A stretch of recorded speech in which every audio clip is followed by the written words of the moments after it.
శుభోదయం. సర్వమంగళమాంగళ్యే శివే సర్వార్థసాధకే శరణ్యే త్ర్యంబకే దేవి నారాయణి నమోస్తుతే.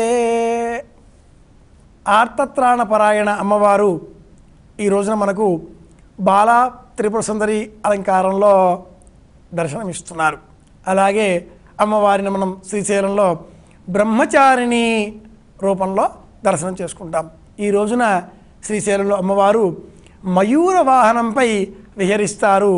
అమ్మవారిని శ్రీశైలంలో ఈ రోజున మనం మయూర వాహనంపై దర్శనం చేసుకుని తరిద్దాం. ఈ రోజున సప్తశతి సాధనలో అమ్మవారిని మహాలక్ష్మి రూపంలో ఉపాసకులు దర్శనం చేసుకుంటారు. అమ్మవారు మహిషవధ కారణంగా మహాలక్ష్మి రూపం పొందినట్లుగా మనకు సప్తశతి వర్ణిస్తుంది. మనలో ఉండేటటువంటి అహంకారం, మాత్సర్యం, అసూయ, కక్ష, కార్పణ్యాలు మొదలైనటువంటి దుర్మార్గ గుణాలన్నీ కూడా మహిష రూపం అనుకుంటే, మనలో ఈ మహిష సంబంధిత గుణాలన్నీ కూడా తొలగింపజేయాలి అంటే అమ్మవారి అనుగ్రహం కావాలి, మహాలక్ష్మి అమ్మవారి అనుగ్రహం కావాలి. కనుక అమ్మవారిని ఈరోజు మనం మహాలక్ష్మి రూపంలో స్తోత్రం చేద్దాం.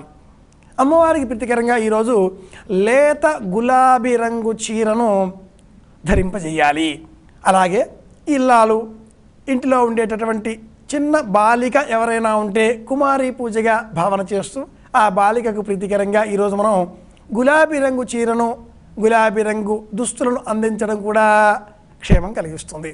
ప్రత్యేకించి ఈ రోజున కూడా ఉదయతిథి పాడ్యమి ఉన్న కారణం చేత బతుకమ్మ ఉత్సవాలలో ఈ రోజున కూడా మనం అటుకుల బతుకమ్మ అన్న పేరిట ఆ అమ్మవారిని పూలతో గుదిగూర్చినటువంటి రూపాన్ని ఈ బతుకమ్మ పండుగ ఉత్సవాల్లో ఈ రోజున కూడా మనం అటుకుల బతుకమ్మ అనే చెబుతూ ఈ రోజున ఉదయతిథి పాడ్యమి, ఆ పిమ్మట విధియ ఉన్న కారణం చేత విధియకు సంబంధించి బతుకమ్మ ముద్దపప్పు బతుకమ్మ, పాడ్యమికి సంబంధించినటువంటి బతుకమ్మ అటుకుల బతుకమ్మ, రెండింటి సంధిగా భావన చేస్తూ ఈ రోజున అటుకులు, బెల్లం, పంచదార, పుట్నాలు వీటిని మేళవించిన పదార్థాన్ని బతుకమ్మకు ప్రీతికరంగా నైవేద్యంగా సమర్పిద్దాం. అలాగే ఈ రోజున నెయ్యి, పాడ్యమి తిథి ఉన్న కారణం చేత ఉదయతిథి నెయ్యి నైవేద్యం, అలాగే ఆ పిమ్మట విధియ కూడా ఉన్న కారణం చేత పంచదార, నెయ్యి, పంచదార ఈ రెండింటిని మేళవించి అమ్మవారికి ప్రీతికరంగా నైవేద్యంగా సమర్పిద్దాం. అలాగే ఈ రోజున ప్రత్యేకంగా సిద్ధం చేయవలసిన నైవేద్యాలలో పులిహోర ఒకటి. ఈ పులిహోరను ఈ రోజున నైవేద్యంగా సమర్పిద్దాం. మరొక వైపున బ్రహ్మాండ నాయకుడి బ్రహ్మోత్సవాలలో భాగంగా ఈ రోజున తిరుమల తిరుపతి శ్రీవారి సన్నిధానంలో అంకురారోపణ, అలాగే సేనాపతి ఉత్సవం అన్న పేరిట ఉత్సవాలు నిర్వహింపబడబోతున్నాయి. వాటిని మనం తిలకిస్తాం కూడా. సేనాపతి పేరిట విశ్వక్సేనుల వారు చేత బెత్తం పుచ్చుకొని అందరినీ కూడా సద్దు సద్దు సద్దు అంటూ సరిచేస్తూ వరుసలు తీర్చే విధంగా సేనాపతి విశ్వక్సేనుల వారు ఈ రోజున తిరుమాడ వీధులలో ఉత్సవాన్ని ప్రారంభం చేస్తూ లాంఛనప్రాయంగా మనందరికీ కూడా హెచ్చరికలు జారీ చేస్తారు. కనుక అంకురారోపణం, అలాగే సేనాపతి ఉత్సవం అన్న పేరిట తిరుమలలో శ్రీవారి సన్నిధానంలో ఉత్సవాలను ఈ రోజున ఇలా జ్ఞాపకం చేసుకుందాం.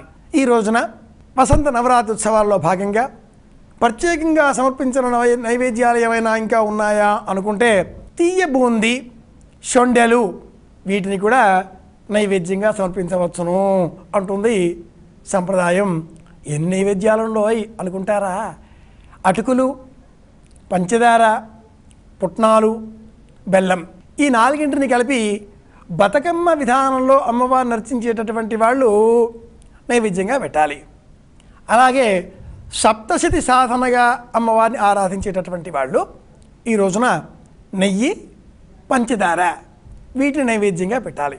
ఇలా కాకుండా విజయవాడ కనకదుర్గ అమ్మవారి స్వరూపంగా బాలా త్రిపుర సుందరి, అలాగే బ్రహ్మచారిని శ్రీశైల మార్గంలో ఆరాధన చేసేటటువంటి వాళ్ళు ఈ రెండవ రోజున పులిహోరని నైవేద్యంగా సమర్పించాలి. విశేష నైవేద్యాలుగా తిరుమలలో కూడా శ్రీవారి సన్నిధానంలో అంకురారోపణం, సేనాపతి ఉత్సవం కూడా ప్రారంభం కాబోతున్నాయి కనుక విశేషమైన నైవేద్యాలు అనుకుంటే తీయ బూంది, షొండెలు వీటిని నైవేద్యంగా సమర్పిద్దాం. నవరాత్రి ఉత్సవాలలో రెండవ రోజున ఈ విధమైన నైవేద్యాలతో ఆ పరబ్రహ్మతత్వాన్ని, దైవాన్ని స్తోత్రం చేస్తూ సంతృప్తిపరచడం ద్వారా దైవం కరుణ కోరుకుందాం. దైవం అనుగ్రహంతో, ఆశీర్వచనాలతో మనమంతా కూడా ఆనందంగా ఉందాం అని కోరుకుంటూ, అందరి క్షేమాన్ని కోరుకుంటూ శుభమస్తు.